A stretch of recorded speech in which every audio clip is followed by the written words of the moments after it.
Bismillahirrahmanirrahim. Allah says in Quran, these munafiqeens have purchased misguidance in exchange of guidance. So now Allah describes the condition of these hypocrites. So it's Surah Baqarah verse number 17, and Allah says, their example is that of one who kindled a fire, but when it illuminated what was around him, Allah took away their light and left them in darkness, so they could not see.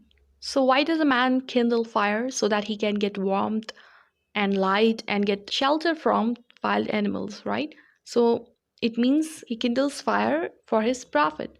So these hypocrites also accepted Islam for their benefit. Then Allah says, but when it illuminated what was around him, so although they had accepted Islam for their benefit, but they used to sit in the gatherings of Rasulullah sallallahu alaihi wasallam. They used to listen to the Quran, the verses of Quran. So it means the atmosphere was illuminated. Then Allah says, but Allah took away their light. So why did He take away their light? Because of their fraud. So although they were listening to the verses of Quran, they were listening to speeches of Prophet, peace be upon him, but Allah took away their wisdom because of their fraud. And it's also happening today. Allah do not guide those who do fraud. And Allah left them in darkness so they couldn't see. And Allah further explains their condition in the next verse, verse number 18, Allah says, deaf, dumb, and blind, so they will not return to the right path. So imagine a man is walking in a place where there is ditch ahead, and there are a few ways to avoid this ditch. One way is to look ahead that there is a ditch,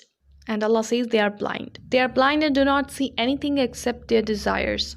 So they are going forward blindly. Second way is, if a person who doubts whether this path is right or not, he will ask others, right? And Allah says they are dumb. They do not ask anything about religion, so they are dumb and still moving to the ditch. And even if someone sees that they are going to that ditch and says, don't go there, but still they won't stop because they are deaf. So that is these hypocrites who are committing fraud, who think that they are very clever.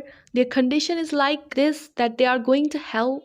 The Messenger of Allah is calling, but they do not listen. They do not ask Messenger of Allah, peace be upon him, with the intention of guidance. And the light of their eyes has been taken away by God. They see the interests of the world, but the hell they are heading towards is not visible to them. And what is the result? The result is that they are not coming towards the straight path, going towards evil, and will go to evil till the day of resurrection.